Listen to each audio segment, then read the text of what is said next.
Здравейте! Моето име е Найден Илиев и аз имам около 20 годишен опит в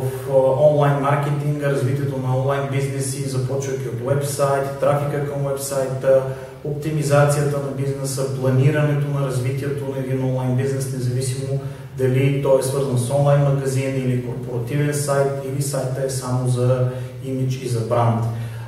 Този семинар е третия подред от серията, която е посветена на развитие на онлайн бизнеса, като неговата основна цел е да се фокусира върху трафика, който идва на сайта и как той сработва и въздейства върху сайта. В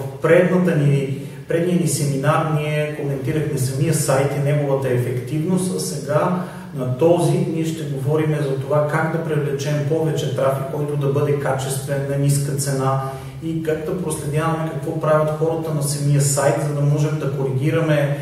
действията си по привличане на трафика, да правим промени от неговите източници, послания,